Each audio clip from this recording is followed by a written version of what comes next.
எல்லாருக்கும் வணக்கங்க. இந்த பதிவில் நம்ம பார்க்கக்கூடியது வரக்கூடிய செப்டம்பர் மாதத்தில் இந்த பிரபஞ்சம் எந்த மாதிரியான மாற்றங்களை தரப்போகுதுன்றது பற்றி தானுங்க ஆதாரபூர்வமாக வேதகால முறையில் துல்லியமாக இந்த பதிவில் நம்ம பார்க்க போகிறோம். செப்டம்பர் மாதம் 1ஆம் தேதி திங்கட்கிழமை அதிகாலை கேட்டை நட்சத்திரம்னு சொல்லக்கூடிய உச்சிஷ்ட கணபதி கடவுள் அவதரித்த நட்சத்திரத்தில் முதல் பாதம் விருச்சக ராசி ரிஷப லக்னத்தில் தானுங்க செப்டம்பர் மாதம் பிறக்கப்பட போகுது. அப்படி பிறக்கப்படக்கூடிய தருணம் எந்த மாதிரியான மாறுதலும் மாற்றங்களும் ஏற்படுத்தும் நம்மளுடைய வாழ்க்கையிலையும் வாழ்வாதாரத்திலைன்றது பற்றி தான் முழுமையாக இந்த பதிவில் நம்ம பார்க்க போகிறோம். அதுபோக எதிர்பார்ப்புகள்ன்றது எல்லாருக்கும் எல்லா நேரத்துலையும் இருக்குதானுங்க செய்யுது. ஒவ்வொருத்தருக்கும் ஒவ்வொரு விதமான எதிர்பார்ப்பு. இந்த பிரபஞ்சம் எல்லாருக்கும் எல்லா நேரத்துலையும் சாதகமான பலன் தர்றதில்லைங்க. ஒவ்வொருத்தருக்கும் ஒவ்வொரு தருணத்தில் தான் சாதகமான பலன் தரும். செப்டம்பர் மாதத்தில் செப்டம்பர் 13ஆம் தேதி செவ்வாவுடைய பயிற்சி. மேசராசினா மேசராசிக்கு அதிபதி செவ்வா. காலச்சக்கரத்தின் முதல் பாவகம் செவ்வாவுடைய வீடு. செவ்வாவுடைய பயிற்சி 13ஆம் தேதி. 14ஆம் தேதி சுக்கிர பகவானுடைய பயிற்சி. 15ஆம் தேதி புதனுடைய பயிற்சி. 16ஆம் தேதி சூரிய பகவானுடைய பயிற்சி. அப்போது இந்த 4 கிரகங்களுடைய பயிற்சியும் மற்ற கிரக அமைப்புகளை கொண்டு தான் கோட்சார பலன்கள் நம்ம பார்க்குறோம். கோட்சாரம் அப்படின்னா என்னன்னா கோள்களின் சாரம். ஒரு கிரகம் ஒரு பாவகத்தில் இருக்குது அப்படின்னா அந்த பாவகத்தில் யாருடைய சாரத்தில், சாரம்னா நட்சத்திரம், யாருடைய நட்சத்திரத்தில் இருக்காரு அதுக்கேற்ற மாதிரியான பலன் வரக்கூடியது தான் கோட்சார பலன்கள். அதுக்காக சுய ஜாதகத்தில் இருக்கக்கூடிய அளவுக்கு நம்ம கோட்சார பலன் வந்துடுமான்னு கேட்டிங்கன்னா கண்டிப்பாக கிடையாது. சுய ஜாதகம் அப்படின்றது உசுறு மாதிரின்னு வச்சுக்கோங்க. கோட்சார பலன்ன்றது உடம்பு மாதிரி. அப்போது லக்னத்தை கொண்டு பார்க்கக்கூடிய பலன் அதுதான் நம்ம பிறந்த ஜாதகம், அதாவது நம்மளுடைய சுய ஜாதகத்தை வச்சு பார்க்கக்கூடியது. ராசியை வச்சு பார்க்கக்கூடிய பலன்கள் தானுங்க கோட்சார பலன்கள். செப்டம்பர் மாதம் 1ஆம் தேதியிலிருந்து செப்டம்பர் மாதம் 30ஆம் தேதி வரைக்கும் வரக்கூடிய முழுமையான பலனை தானுங்க இந்த பதிவில் 100% ஆதாரபூர்வமாக இந்த விவரங்கள் இந்த பதிவில் நான் சொல்ல போகிறேனுங்க. நீங்கள் எத்தனையோ யூடியூப் சேனலில் பார்த்துருப்பீங்க. இந்த பதிவு 100% உங்களுக்கு ஒரு மாற்றங்களை கொடுக்கக்கூடிய ஒரு பதிவாக தான் இருக்கும். அதில் மாற்று கருத்து கிடையாது. முழுமையாக பார்த்துட்டு அதன் பிறகு உங்களுடைய கருத்துக்களை கமெண்ட் பாக்ஸில் பதிவு பண்ணுங்கள். ஒரு ராசியில் பிறந்தவங்க அல்லது ஒரு நட்சத்திரத்தில் பிறந்தவங்க தோற்றத்தில் ஒரே மாதிரி இருந்தாலும் எண்ணம் சிந்தனை வெவ்வேறு மாதிரி இருக்கும். அப்படி இருக்கிற பட்சத்தில் ஒரு ராசியில் பிறந்தவங்களுக்கு எல்லாருக்கும் ஒரே மாதிரியான பலன்கள் கண்டிப்பாக வராது. ஒவ்வொருத்தருக்கும் ஒவ்வொரு சாதகம் இருக்குது. கோட்சார பலன்கள் 30% 40% எடுத்துக்கோங்க. ஆனாலும் ஒரு தெளிவான ஒரு முடிவு எடுக்கணும் அப்படின்னா தயவு செய்து உங்களுடைய சுய ஜாதகத்தை பாருங்கள். பட்டம் பார்த்து பயிர் செய்யணும், பட்டம் பார்த்து பயிர் செய்யணுன்ற வார்த்தை 3 மாதம் 6 மாதம் வளரக்கூடிய அந்த பயிருக்கு மட்டும் கிடையாதுங்க, நம்மளுடைய வாழ்க்கைக்கும் வாழ்வாதாரத்துக்கும் தான். ஒரு செயல் செய்கிறோன்ற எண்ணம் மட்டும் இருந்தால் போதாதுங்க, அந்த செயல் செய்கிறதுக்கான பிரார்த்தம் நம்ம ஜாதகத்தில் இருக்கான்னு பார்த்து செஞ்சுக்கிடணும். அப்படி செஞ்சோம்னா நமக்கு நட்டம் இல்லை. நம்ம மனசால் பார்க்குற தொழிலெல்லாம் செய்யணுன்ற எண்ணம் வரதான் செய்யும். ஆனாலும் இந்த தொழில் நமக்கு செட் ஆகுமா, எந்த நேரத்தில் செய்தால் அது சௌகரியமாக இருக்கும் அப்படின்னு தயவு செய்து பாருங்கள். ஜாதகத்தை பார்த்துட்டு நீங்கள் ஆரம்பிங்க. இன்றைக்கி இருக்கிற காலகட்டமெல்லாம் தானாக கையை ஊனி கரணம் போட்டு தான் மேலே வந்துக்கிட்டு இருப்போமே தவிர இவங்களால நல்லா இருக்கும் அவங்களால நல்லா இருக்கும்னு சொல்கிற அளவுக்கு யாரும் கிடையாதுங்க.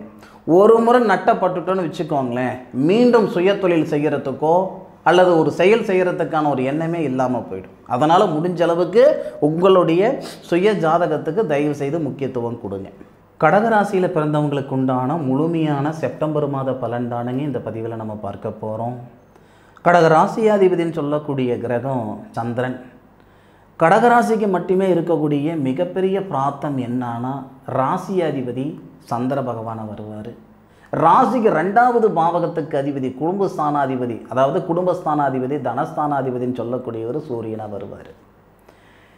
உங்களுடைய ராசியாதிபதி உங்களுடைய ராசிக்கு 5வது பாவகத்தில் புத்திரஸ்தானம் பூர்வீக ஸ்தானத்தில் வரக்கூடிய அற்புதமான தருணத்தில் தான் இந்த மாதம் பிறக்கப்படுது.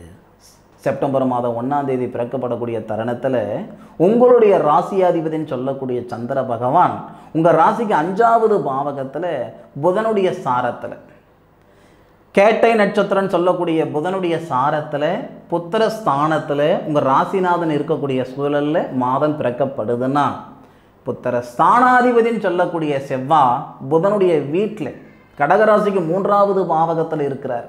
அதை விட ஒரு அற்புதமான விஷயம், அந்த புத்திர ஸ்தானத்தில் இருக்கக்கூடிய உங்கள் ராசிநாதனுக்கு நட்சத்திரம் கொடுத்தவரும் புதன், புத்திர ஸ்தானாதிபதின்னு சொல்லக்கூடிய செவ்வாவுக்கு வீடு கொடுத்தவரும் புதன். அந்த புதன் தானுங்க உங்கள் ராசிக்கு 2வது பாவக குடும்பஸ்தானத்தில் இருக்கார். எதுக்காக இந்த விவரம் நான் சொல்கிறேன்னா, செல்வத்திலேயே மிகப்பெரிய செல்வம் புத்திர செல்வம் சொல்லுவாங்க இல்லையா? கடகராசியில் பிறந்தவங்க கல்யாணம் ஆகி 6 வருஷம் ஆகுது, 7 வருஷம் ஆகுது, 10 வருஷம் ஆகுது, குழந்தை பாக்கியம் இல்லை, பார்க்காத வைத்தியம் இல்லை, பண்ணாத பரிகாரம் இல்லை, போகாத கோவில் குளம் கிடையாது, கேட்காத ஜோசியம் கிடையாது, எதுவுமே எங்களுக்கு கை கொடுக்கலன்ற ஆதங்கத்தில் நீங்கள் இருக்கிறீங்களா? இந்த நேரத்தில் குழந்தை பாக்கியத்துக்கு, அந்த குழந்தை பாக்கியத்தில் இருக்கிற தடைகளை நீங்கக்கூடிய தருணத்தை இந்த பிரபஞ்சம் தருது. ஒரு விஷயம் புரிஞ்சுக்கிடணும், நமக்கு எதிர்பார்ப்புகள்ன்றது ஒரே மாதிரி இருக்கிறது இல்லைங்க. ஒவ்வொருத்தருக்கும் ஒவ்வொரு விதமான எதிர்பார்ப்புகள் இருக்கும். எல்லா நேரத்துலையுமா நம்மளுடைய எதிர்பார்ப்புகள் தீருது? இல்லைங்களா? இந்த செப்டம்பர் மாதம் நமக்கு உண்மையிலேயே பிரகாசமான ஒரு மாதம், பிரமாதமான ஒரு மாதம், நல்ல அனுகூலங்கள் கொடுக்கக்கூடிய ஒரு மாதம், மன வாழ்க்கையில் நிம்மதி சந்தோஷத்தை ஏற்படுத்தக்கூடிய ஒரு மாதம். நல்லா புரிஞ்சுக்கோங்க. அது எந்த வகையில் அதை நான் சொல்கிறேன்னா, திருமண காரகன் அப்படின்ற ஒரு கிரகம் யாருன்னு கேட்டிங்கன்னா சுக்கிரன் தானுங்க. உங்களுடைய ராசியிலிருந்து திருமண ஸ்தானம் அப்படின்னு சொல்லக்கூடிய சனி பகவானுடைய ஆதிக்கத்தை, மகரத்தை பார்க்கிறார். திருமண காரகன் சொல்லக்கூடிய கிரகம் உங்கள் ராசிக்கு வந்து திருமண ஸ்தானாதிபதியை பார்க்கக்கூடிய சூழலில், அந்த திருமண ஸ்தானாதிபதி சனி பகவானுடைய சாரத்தில் தான் திருமணகாரகனான சுக்கிரன் உங்கள் ராசியில் இருக்கிறாரு. ஒன்று, புத்திர பாக்கியம் வருன்றதுக்கு ஆதாரம் முதலியே உங்களுக்கு நான் சொன்னேனுங்க. அப்போது இந்த சூழலால் மன வாழ்க்கையில் நிம்மதி சந்தோஷம் ஏற்படுத்தும். அதனுடைய சூழல் புத்திர பாக்கியத்தில் நமக்கு மாற்றங்கள் ஏற்படும். இதை விட உங்களுக்கு ஒரு எடுத்துக்காட்டு, இதை விட ஒரு ஆதாரம் தேவைப்படாதுன்னு நினைக்கிறேன். அதுபோக உங்களுடைய ராசிக்கு 2வது பாவகத்தில் புதனாதித்ய யோகம் அப்படின்ட்டு புதனும் சூரியனும் சேர்ந்து இருக்கிறதுனால பொருளாதார ரீதியாக மனசால்னா எதிர்பார்ப்பு இருக்கிற மாதிரி பொருளாதாரத்தில் சங்கடங்கள் இருக்க தான் செய்யும். அவங்க சக்திக்கு தகுந்த மாதிரி பொருளாதார ரீதியாக கொஞ்சம் சங்கடங்கள் இருக்க தான் செய்யும். அதாவது நம்ம இந்த கடகராசிக்கு 2வது பாவகத்தில் புதனாதித்ய யோகம் தனஸ்தானத்தில் இருக்கக்கூடிய சூழலால் உங்களுடைய ராசிக்கு 2வது பாவகத்தில் இருக்கக்கூடிய புதனும் சூரியனும் உங்கள் ராசிக்கு 8வது பாவகன்னு சொல்லக்கூடிய இந்த ராகு பகவானை பார்ப்பார். ராகு போல் கொடுக்கக்கூடிய கிரகமும் இல்லை, கேது போல் கெடுக்கக்கூடிய கிரகமும் இல்லைன்னு சொல்லுவாங்க.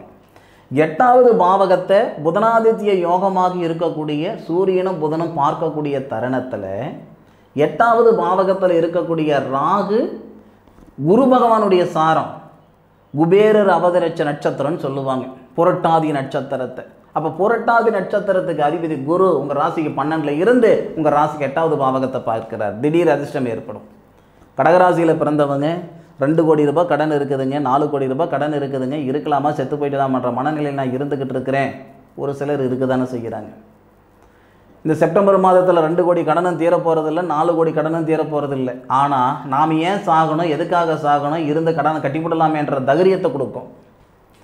நம்ம எதிர்பார்க்குறது என்ன எதிர்பார்க்குறோம்? நம்ம பிரச்சனை உடனே முடிஞ்சிடணும், தீர்ந்துடணும் அப்படியே எதிர்பார்க்குறோம்? இல்லை, அதை சமாளிக்கிறதுக்கான தன்னம்பிக்கை கொடு, அது சமாளிக்கிறதுக்கான தைரியத்தை கொடு, அது சரி பண்ணிக்கிறதுக்கான ஒரு பாதையை கொடு. இல்லைங்களா? கடவுள்கிட்ட அது தானங்க நம்ம கேட்குறோம். எந்த வகையிலையும் எந்த சூழ்நிலையிலையும் நடக்க போகிற விவரத்தை இந்த ஜாதகத்தில் தவிர வேறு எந்த வகையிலையும் தெரிஞ்சுக்கிட முடியாது. விநாயகர் எப்படி இருக்கிறாருன்னு தெரியாது, முருகர் எப்படி இருந்தாருன்னு தெரியாது, ஐயப்பன் எப்படி இருந்தாருன்னு தெரியாது. யாரோ ஒருத்தர் ஒரு சிற்பம் வரைய வச்சு இதுதான் சாமின்னு சொன்னாங்க, நம்ம சாமி கும்பிட்டுட்டு இருக்கோம். அதில் மாற்று கருத்து இல்லை. நமக்கு மேலே ஒரு சக்தி இருக்குது, அது தெய்வ சக்தி. சரிங்களா?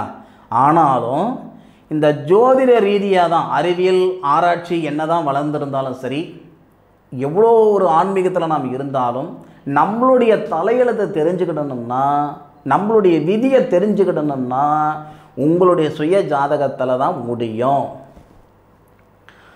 பிறப்புன்னு இருந்தால் இறப்பு இருக்குன்னு சொல்லுவோம் இல்லைங்களா, அந்த மாதிரி இந்த வாழக்கூடிய வாழ்க்கை எப்படி இருக்கும், வாழ்வாதாரம் எப்படி இருக்குன்றது முழுமையாக உங்களுடைய ஜாதகத்தில் தான் கணிக்க முடியும். வேறு எந்த வகையிலையும் கணிக்க முடியாது. அதனால தான் நம்ம முன்னோர்கள் ஜோதிடத்துக்கு அவ்வளோ முக்கியத்துவம் கொடுத்தாங்க.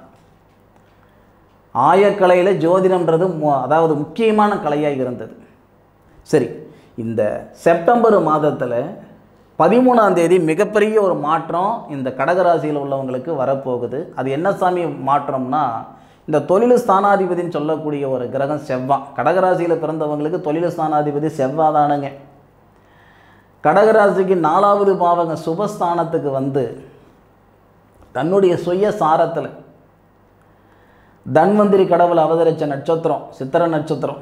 சித்திர நட்சத்திரத்தில் தொழில் ஸ்தானாதிபதி சுபஸ்தானத்துக்கு வந்து தொழில் ஸ்தானத்தை பார்க்கக்கூடிய அருமையான நேரம். இதில் இன்னொரு ஆச்சரியம் என்னன்னா, தனகாரகன் சொல்லக்கூடிய குரு தொழில் ஸ்தானாதிபதினு சொல்லக்கூடிய செவ்வாவை பார்க்கிறார் 13ஆம் தேதியிலிருந்து. 13ஆம் தேதியிலிருந்து 30 தேதிக்குள்ளார மனசார சொல்கிறேன், உங்களுடைய மனக்கவலை, மன ஆதங்கம், மன அழுத்தம், பொருளாதாரத்தில் இருக்கிற பிரச்சனை, கழுத்து பிடிக்கிற அளவுக்கு இருக்கக்கூடிய கடன் பிரச்சனை, இது எல்லாத்துக்கும் ஒரு போகும் வழியே இந்த பிரபஞ்சம் தரும். நிச்சயமாக மாற்றுகிறது கிடையாது. நீங்கள் சந்தோஷப்படுறதுக்காக நான் சொல்லலை, வேணும்னா அப்படி கூட வச்சுக்கோங்க. நீங்கள் சந்தோஷப்படுன்றதுக்காக நான் சொல்கிறேன்னு கூட வச்சுக்கிடுங்க. ஆனால் அனுபவித்து சொல்லுங்கள்.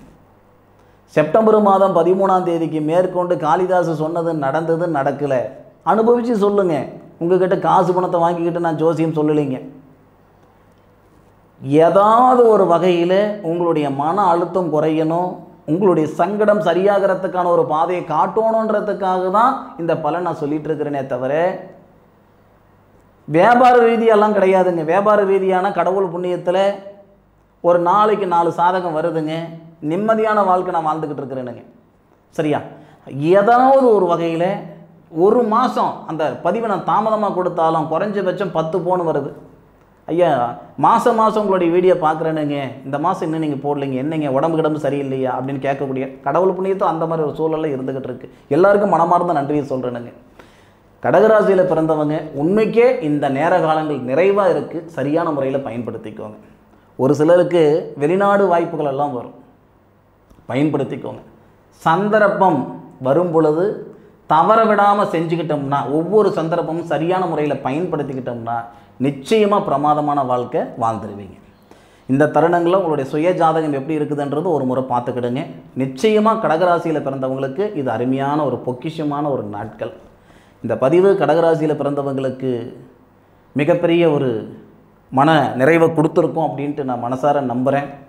மீண்டும் அடுத்த ஒரு அற்புதமான தருணத்தில் கடகராசியில் பிறந்த உங்களை சந்திக்கிற வரை உங்களிடமிருந்து விடைபெறுவது உங்கள் வீட்டு ஜோதிட நண்பனான காளிதாஸ் மணிகண்டன்.